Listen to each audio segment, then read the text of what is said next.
Chapter 18. Coruna, Mexico, 3 years later. The Terminator turned its head towards the ill-defined heat signature, trying to refine its focus. After a few seconds, when the brightness refused to become distinct, it turned away. Its processors told it that the bright mass was probably rock with a high metal content, still hot from the recently set sun. It was the last evaluation the Terminator would ever make, because its neural net processor was completely wrong. John grinned as he raised his head from behind the rock and watched the Terminator turn away. Snog's new gizmo might not have much staying power, but it was a real lifesaver while it did last. It offered a false signal for a space of about 4 feet around its wearer, evening out the heat signals, making the body appear a bright, amorphous mass, such as might be left behind by an explosion. He carefully lined up the Terminator's head. The plasma bolt struck in a beam of actinic light, and the hard, resistant alloy of the thing's skull turned into a strobing mass of molten gobbets and burning gas. John's night vision goggles automatically turned the brightness down. He rolled to another rock. Always displace after you shoot, then flipped the switch on his unit and moved forward.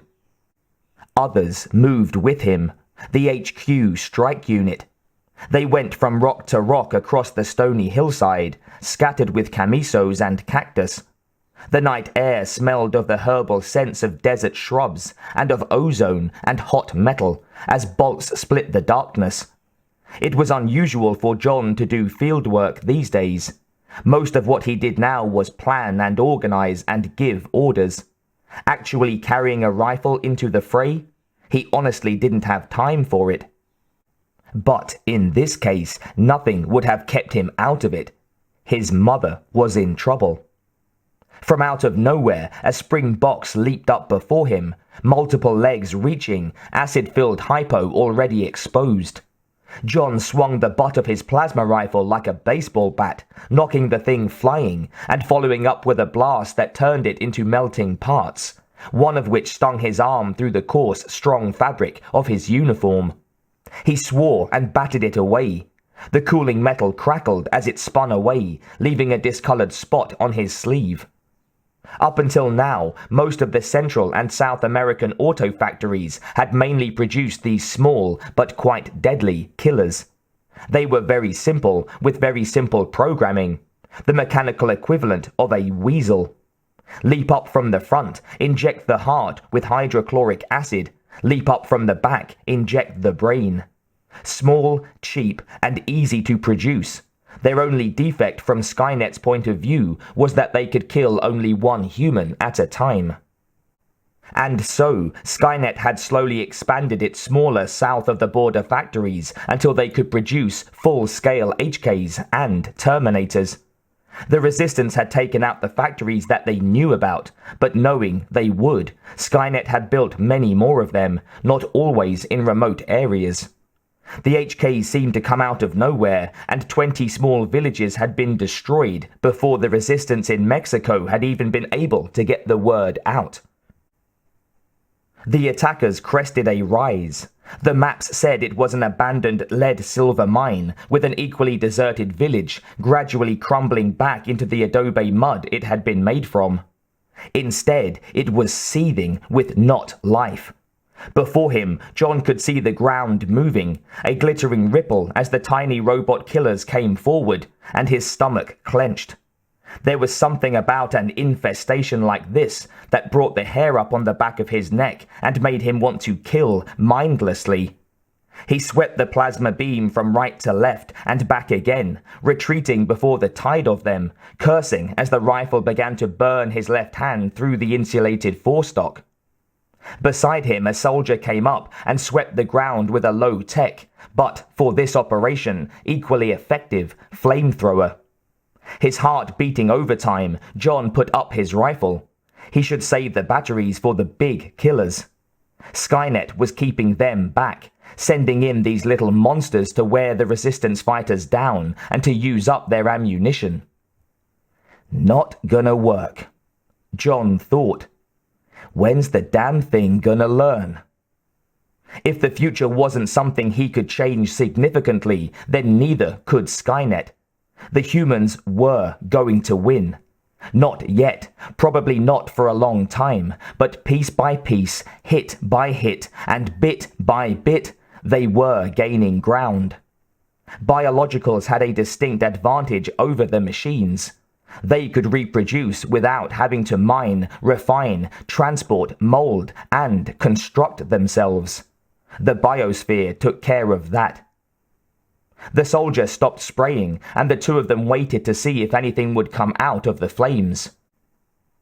When nothing moved, they did, cautiously making their way through the burned parts.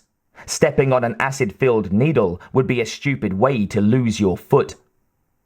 According to reconnaissance, the factory was in this basin. John gripped his rifle a bit tighter. It had been a long time since the factories were easy targets. Skynet didn't rely on keeping them remote anymore. It would fight the resistance for this factory with all its power. John ducked down when he saw the lights. HKs had huge spotlights mounted on the top of their metallic carapaces. Not that they needed them. Like the Terminators, they had IR sensors that tracked by body heat. But there was something about those huge lights that intimidated and distracted, and unfortunately rendered night vision goggles less effective. John flipped his own up. HKs, he said succinctly, informing everyone in the network that Skynet was sending in the big guns. He relayed the coordinates so that their own big guns could respond to the threat. It was better when the things were destroyed sight unseen. Skynet liked, on occasion, to bind prisoners or bodies or both to the machines. Not knowing which tended to make firing on them difficult. Even though those manning the guns knew they were not in any kind of position to save those people, still they would hesitate. It had been one of Skynet's many psychological experiments. The problem is, John thought, every time it does something like this and we have to act against our own instincts, we lose something of our humanity. War, Dieter had told him, tended to do that. But in John's opinion, Skynet, through trial and error, was making them all more machine-like. What are we going to be like when this is over? John had asked. Happier, Dieter replied. In the meantime, we have to do what we must to survive. John ducked behind an outcropping of rock and waited for the HK to make its appearance. You'd think they'd have learned not to outline themselves against the skyline, John thought. But then there wasn't any other route for the big machine to take out of the valley where it had been manufactured. The rocket screamed by his position, and John curled into a fetal position, trusting his armor to catch any fragments and luck to save him from the explosion. The detonation was about 15 yards in front of him, and the concussion felt like someone hitting him hard on the back, pushing the air out of his lungs.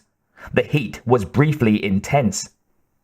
He rolled back to see the machine trundle forward a few more meters, most of its top half blown away, the bottom a furnace. It rolled away, mindless and blind. Behind it, illuminated by flames, came a gleaming squad of T-90s, the skeletal Terminators. Red-eye sensors gleaming, grinning with human-shaped teeth. John barked an order, and the artillery behind him opened fire again. 25mm chain guns this time, mounted on Humvees. The killing machines scattered like bowling pins in the blast, parts twinkling away like stars in flight. Those on the outside of the explosion were struck dormant for a few seconds. Stooped over, John ran forward and shot a blast into the head of the nearest Terminator. The one beyond it came slowly back to life, found its plasma rifle by feel, and began to raise it. A burst of fire blinded it, and John himself fired again, destroying it. He turned to the soldier with the flamethrower and found it was a young woman. No, a girl. If she was more than 15, he'd be amazed. "Thanks," he said briefly, feeling suddenly senior. "Sweep those bushes, confuse their sensors so that we can move in undercover." "Yes, sir." She went to work, and in moments the heat was almost more than he could stand. He was squinting, lips pulled back from his teeth in a grimace. But the girl had her visor down, and what expression he could see was serene. It was weird to feel safe enough to bring his people through in all this light, but the machines had difficulty adjusting their sensors to this much heat. John gave the order, and men and women came streaming through, scattering over the rocky terrain. "Careful," he said. "Springboxes." You could almost feel the tension go up. Everybody hated those things. Below, an HK moved into position. "Clear the gap!" John shouted, and soldiers dived away from the rise and the burning bushes. He rolled down the hill towards the factory, stopping himself by grabbing onto a low-growing bush. The hunter-killer fired, and the ground behind him heaved and burned in the blast, the rocks themselves melting. It moved forward, and John could tell that it was going to sweep the ground behind him in descending arcs. Even blind, that would allow it to do maximum damage. "Fire!" he shouted. The blast would give the artillery some idea of trajectory. All around the HK were Terminators, also blind, no doubt. They would wait for their big brother to finish. Then they would come forward to mop up any resistance. Only 2 HKs, John thought, and none of the flying kind, thank God. But what did it mean?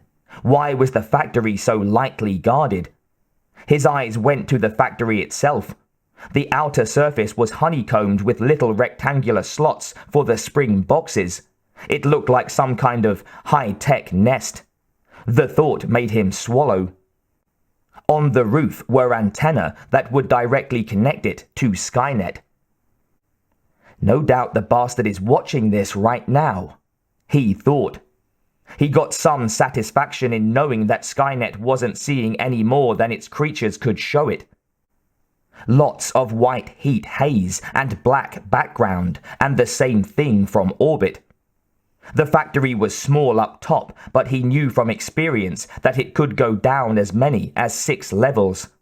A place like this would probably have no human slaves. They'd check just to be sure, but there had been no signs of cultivation, as there usually were when humans were present, nor any sign of a waste dump. Still, Skynet was a tricky bugger, and these days every human life was of value. And now for the really tricky question, he thought. Now, if I were my mom, where would I be? "Major Hopkins," he said aloud. "Standard attack on the factory. Give me a schematic. Is there any outlying relay comm dish?" "Yes, sir. Just about here." The data came in over John's optic. He noted it and matched the view to the terrain. "Which means Mom is over there," he said. "HQ squad, follow me." An IR scan showed a thermal bloom halfway up another one of the endless rocky hills. There was another on top, where the melted remains of a transmission tower showed. Good tactics, Mom, he thought. Taking that out would reduce the enemy's coordination throughout the area. Getting trapped in a cave? Not so hot. The ruins of the machines were thick about the entry to the cave, which meant Sarah's squad was probably about out of charge and ammo. "Mortars," he said. "Give me a strike on the following position."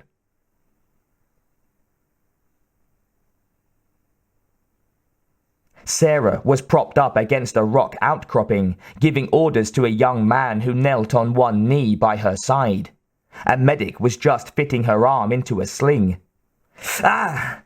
Sarah barked. She glared at the medic, Then, turning away, suddenly apologized. There was a larger bandage wrapping the greater part of her shoulder, showing a seeping of blood at the center, and burn cream glistened on her neck and upper arm. Dark circles surrounded her eyes like shiners, but it was exhaustion and too little food that had put them there.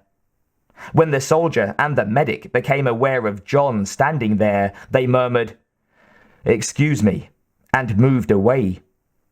Sarah smiled up at him, then closed her eyes and leaned her head against the rock. "Well, thank God you're here," she said quietly. "Thank God you're here," he responded. He shook his head. "Mom, don't start," she cut in. "I'm not in the mood. This could have happened to anybody." That was true, he knew. It wasn't bad leadership or foolish bravado that had gotten her into this scrape. She was still one of the best field commanders in the resistance, but she was hurt, and she was his mother. Sighing, John dropped cross-legged beside her, just sitting and looking at her and waiting for her to open her eyes. For a moment, he thought she actually dropped off to sleep, and he felt a bit guilty, as though he'd been unfairly pressuring her. Then he steeled his resolve. If she was asleep, he'd wait until she woke up, even if it took all night. By which time I'll be asleep, and she'll decide to wait for me. Then she'll fall asleep again. He smiled and waited. In a few moments, she struggled to open her eyes and smiled at him.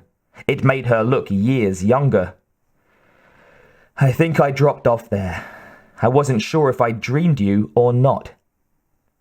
"You did. Drop off, I mean." He reached out and placed his hand on her head, stroking the hair back from her brow. "How bad are you hurt?" "I don't know yet," she said. "It'll take a real doctor to tell me that. Hurt enough to really want a painkiller." Sarah looked puzzled. "Did that kid give me one?" "I'll find out," he said and rose. He came back in a few minutes with something in his fist. He sat down again and, taking up her canteen, unscrewed the top and poured some water into it. Then he offered her a pill. "Codeine," he said. Codeine is our friend," Sarah said, and popped it, taking the cap and swallowing the water. "I feel better just knowing I'll feel better." He smiled, but in a worried way. "Mom, I've been thinking." "Good," she said. "You make a mother proud. Keep that up and we'll all get through this." He grinned. "I've been thinking about you." She sighed and signaled him to go on. "Mom, I think it's time you died." She turned wide eyes on him. "Hello?" "Not really," he said quickly, smiling. "Look, Mom, you're badly hurt here. It might be an incapacitating injury, which means your fieldwork days may be through. I think it's time you went home." "Home," she said, as if she'd never heard the word. Sarah pushed herself up a bit, gritting her teeth as she did so. John made to reach for her, but she warned him off with a look. "Where exactly is home?" Sarah raised her brows. "Paraguay? LA, perhaps?" He pressed his lips together and smiled. "Home, for you, is where Dieter is. And since his injury, Dieter has been in Washington State training people. He could use your help. And I think you'd like to see him again." "You know I would," Sarah agreed. "But you also know there's still a lot to do." "I'm not proposing that you retire, Mom. Not that you ever would. But I'm saying that maybe it's time you stopped fieldwork." Before I make a fool out of myself. More like before you get killed. I think you're too valuable. One of the things you do best is train. Look at me, he said, flinging his arms wide. She grinned. Yeah, the great military leader, dickhead. She nodded sagely. That's my work. You bet it is. I also need you to run herd on Snog. He and his gang are getting into some very weird tribal stuff. You're the only human being on the planet that scares him enough to rein him in. John paused and chewed his lower lip for a moment before he continued. I also think that we need a martyr. Sarah raised her brows. Oh, really? Yup. See, I think that people need to be reminded what they're fighting for, and I think that bringing your story, he looked sympathetically at his mother, your struggle before them will remind them that there is hope. She frowned. Maybe I'm tired, but I still don't see why I have to actually die. Well, he snorted, you don't actually die. We'll just say you did and give you a new identity. Uh-huh. Did I miss the why part? Because if you just sort of semi-retire, I'm afraid that people will be reminded how long this thing has been going on and how much longer it might well continue, which, as you can see, would be a real downer. And my death would be a signal to party. Yeah, sure, I can see that. Mom, your death would make you a saint. He paused. A legend. She blinked. Oh, it was what Kyle had called her, the legend. Sarah looked up at John with tears in her eyes. I see. He patted her hand. Why don't you sleep on it tonight? Yawning hugely, she tried to speak, then repeated, I don't think I have any choice in that. Codeine's kicking in. Good night. She moved her lips in a kiss and sank under the drug. John sat and watched her for a long time. The medic came and checked her, nodded positively at John, which was a relief, and then went away.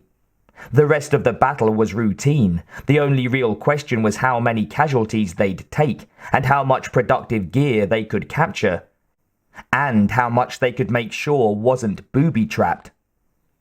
He thought he'd convinced her. At least he hoped he had. The last thing he wanted was to make her mad, but she needed time to recover from this wound, if she ever did. And he saw no reason why that recuperation shouldn't happen in Dieter's vicinity. And once there, she'd be able to see how much she was needed there. He thought he'd convinced her about the legend thing too. At least he hoped so. It took time to become a legend, and Kyle was already 10 years old. John sighed. Even though he thought this move was necessary, he disliked the dishonesty of it.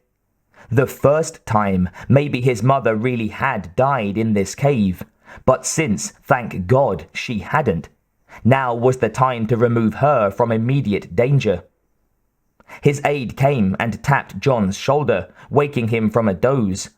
With a last fond look at Sarah's sleeping face, he rose and followed the soldier to where his people were waiting to make their reports.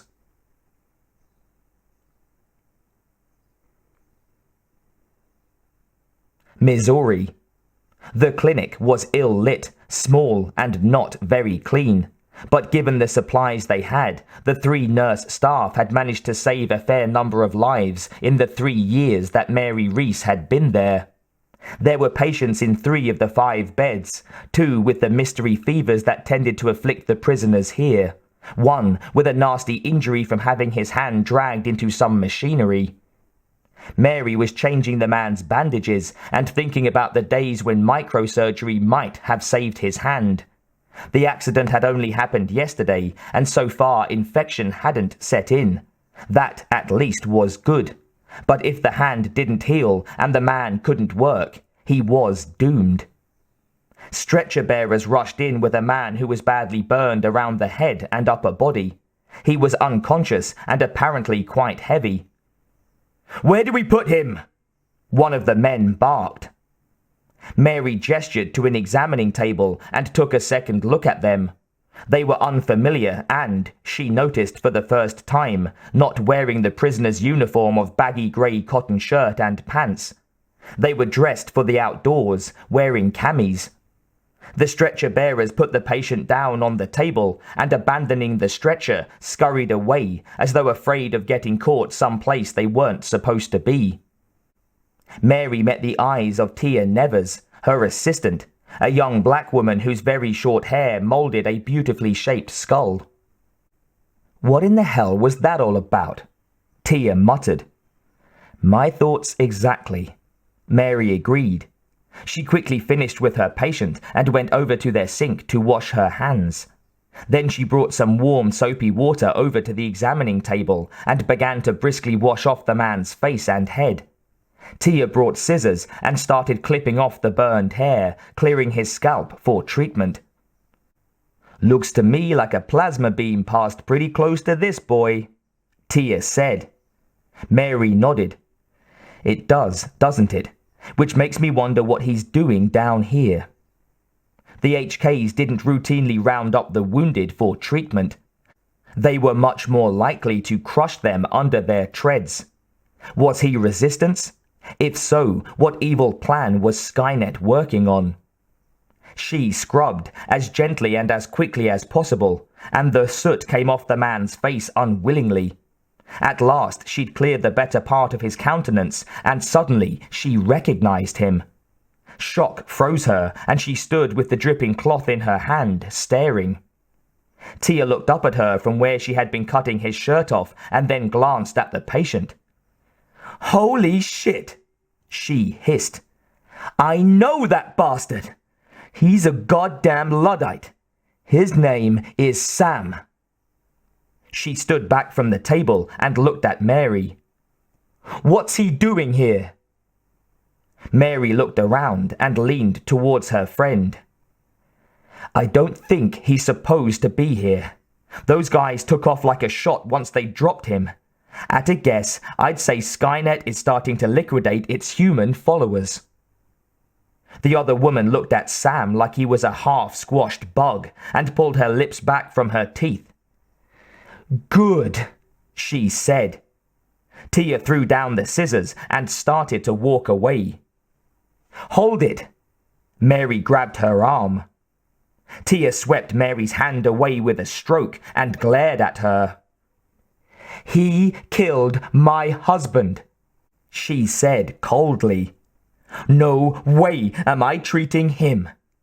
She met Mary's eyes. "You can't ask me to do that." "First of all," Mary said, "he's the first person from outside this place that I've seen in 2 years. He can tell us what's going on." "He's a Luddite, Mary! You can't trust anything these assholes say." "Second, he's badly burned. There's very little we can do but make him comfortable." "I'm not giving that bastard any of our painkillers. Let him suffer like he's made other people suffer." She glared defiance at her friend. "We can't do that," Mary said. She looked at Tia sympathetically. Tia rolled her eyes. "Oh yes, we can." She compressed her lips and moved a step closer to Mary. Looking down, she said softly, "That thing raped me while my husband lay dying and watched." Then she looked up. "I won't lift a finger to help him. Not one finger." Mary grabbed her arm and gave her a shake. "Yes, you will." Tia stared at her, taken aback. "And why is that?" she finally asked. Because you are better than he is. Because you're a healer. And because we are not going to give Skynet that kind of victory over us. This time she took a step closer, her gaze boring into Tia's startled eyes. Because we have to hang on to every shred of humanity we've got. Because every time we do that, it is a victory over Skynet. I can't keep that thing from killing my body, but I will never let it kill my soul. Tia pulled her head back and looked at her. Oh, she said. She blinked a few times, then added, Then I guess I'd better finish cutting off that shirt. I guess you better. Mary felt as surprised as Tia looked. Where did that come from? She wondered. She went back and picked up the cloth and continued washing away the soot. All they had to treat him with was some over-the-counter style antibiotic cream. It was past its use-by date and they didn't have much of it, but it was probably better than the nothing they'd be using otherwise. Mary doubted that he was going to make it.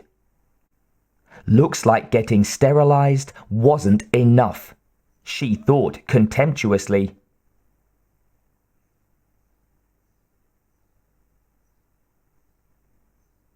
Every day, Mary left some of her dinner and a short note for Kyle in a different place.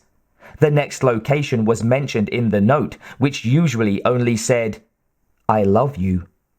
Once or twice a year she might chance actually talking to him, and she tried to get a glimpse of him every week. It was hard, but it was safer. They hadn't been in the factory a week before they realized that if anyone showed a partiality for another, then that person might have to bear punishment for the transgressor. Since the transgression might well be imaginary, Mary told Kyle that she would always love him and would try to help him, but that she was going to keep her distance. Even at 7, he'd seen enough to understand. She walked along, then, so quickly it was hard to see, she left a small bundle on a hidden shelf. Yet, before she could withdraw her hand, a smaller hand caught her wrist. Startled, she looked to see a dark slot between machines and saw her son. She smiled and sat down, pretending to remove a stone from her shoe. Are you all right? She whispered. Yeah, I just wanted to hear your voice. She held up the shoe in a way that allowed her to turn in his direction. She could see a smudged face and bright eyes. She grinned in pure pleasure and hid it with a grimace. It's good to see you, she said, trying not to move her lips. I love you. He smiled. Love you too, Mom. She turned the shoe over and pretended to be prying at something. Is everything all right? Except for being here? Yeah. His face wore a rebellious expression. I need to see the sun. Mom, I can't stand this much longer. She stopped fiddling with the shoe and looked at him.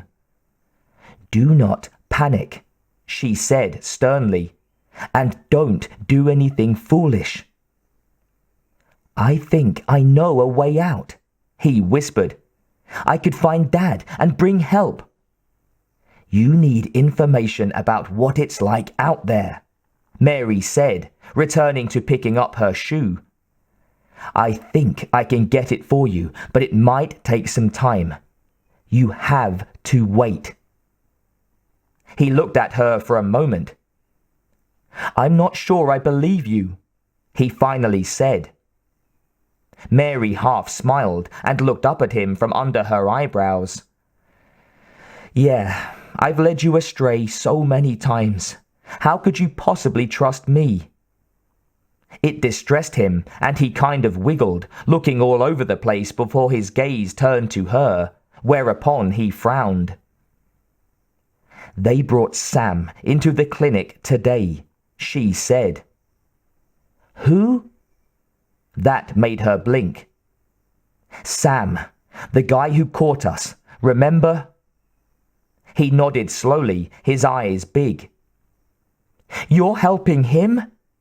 His voice indicated total disbelief, as though she'd suggested that she and one of the machines were going to have a baby. Mary gave him a very serious look, a hard look. I'm going to pump him for information, she said. I think I can get him to tell me the truth. Once we have some information, we'll know how to proceed. Kyle looked at her with eyes of desperation. Mom, he said. I know, she said quickly. I really do know exactly how you feel, but you've got to give me some time. Meet me beside the Stampers in a week, same time.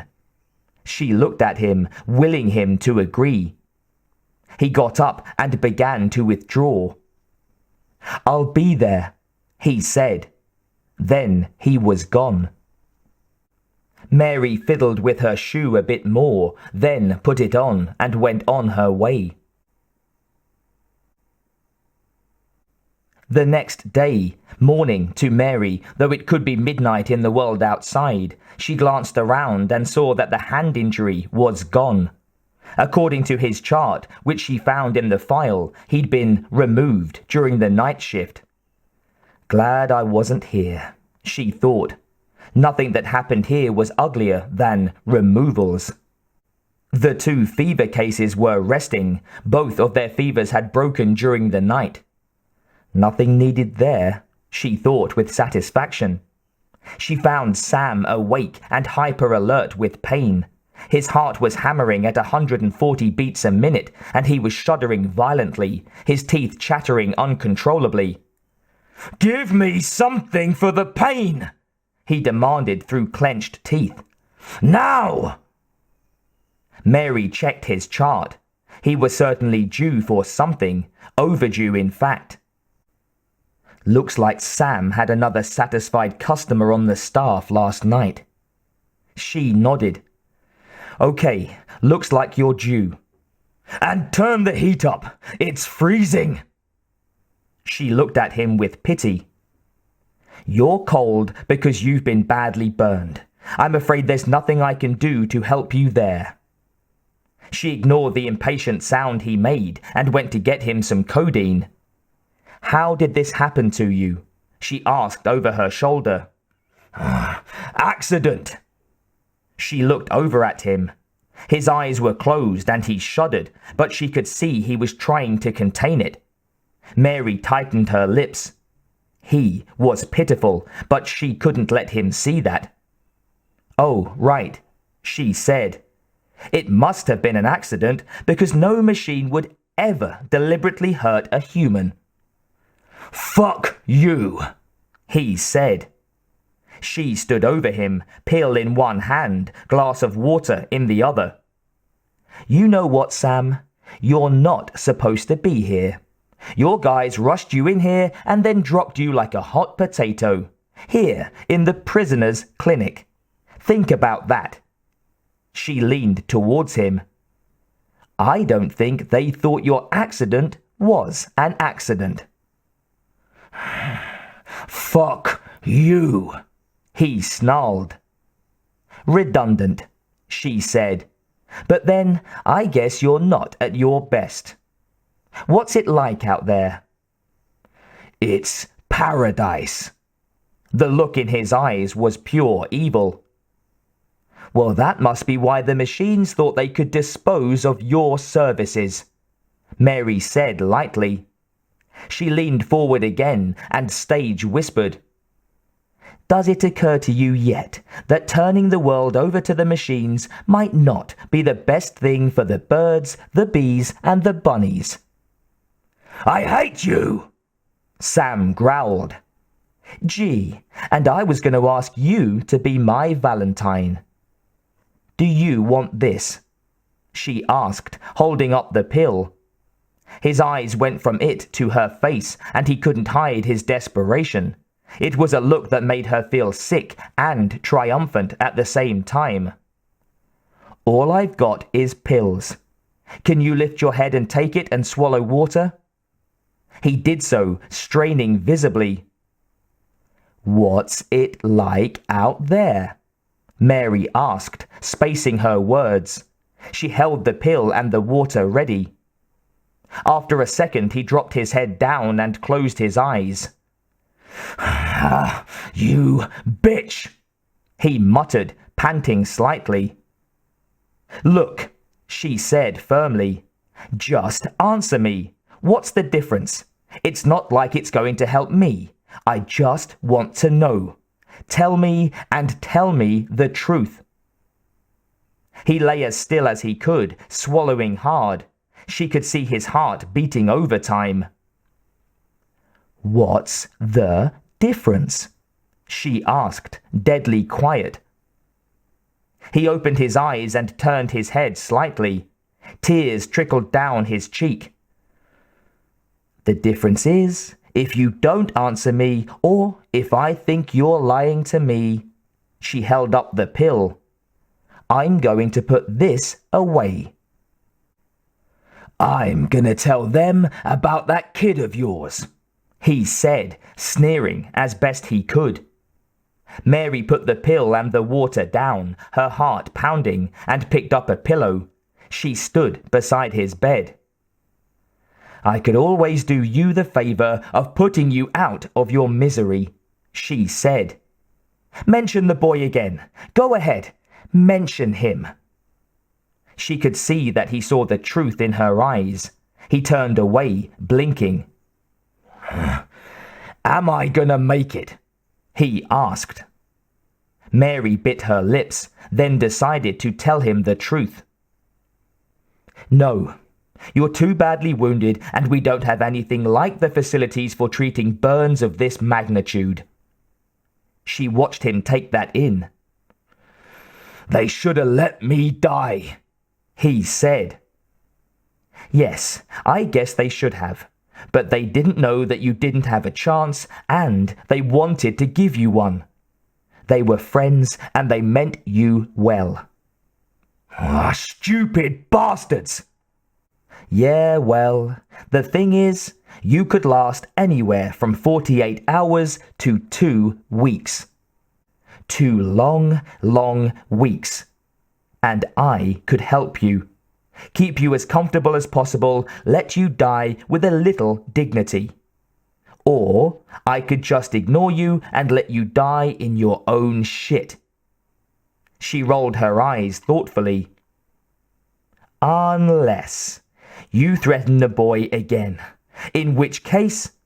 She tossed the pillow away. This is much too kind. Mary leaned close.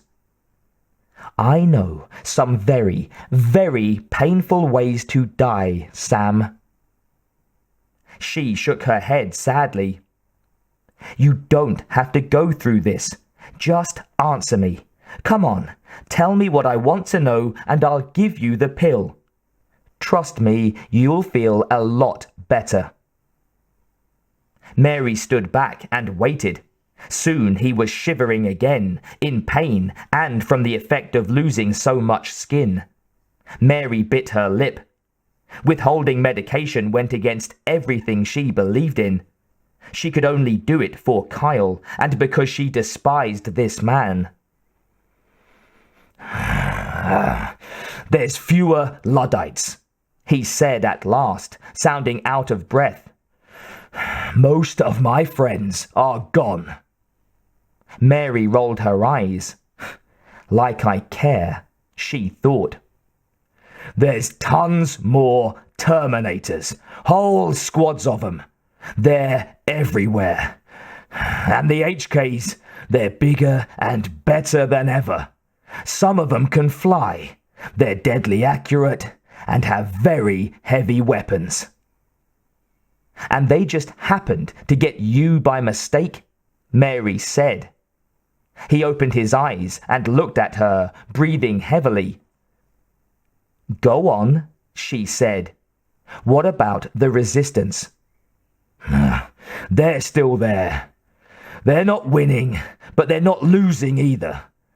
That's why they need us Luddites, he said, his voice sounding plaintive. We could infiltrate, spy, sabotage. They'd never know what hit them. Oh yes, they would. Skynet doesn't control you, she said aloud. If you'd turn on your own kind, you might turn on Skynet. It could never trust you, and why should it when it can manufacture the perfect soldiers? To Skynet, you're a risk not worth taking. He closed his eyes again. And Skynet will make the rest of the world just like this valley. One unending industrial shed. Because it doesn't need deer and elk and trees and free-running streams. It needs mines and factories. It's going to make the world into your worst nightmare. That's what all your work is going to amount to. She watched him swallow and knew she'd hit the mark. What's it like up there around this place? He looked at her. Then he began to speak.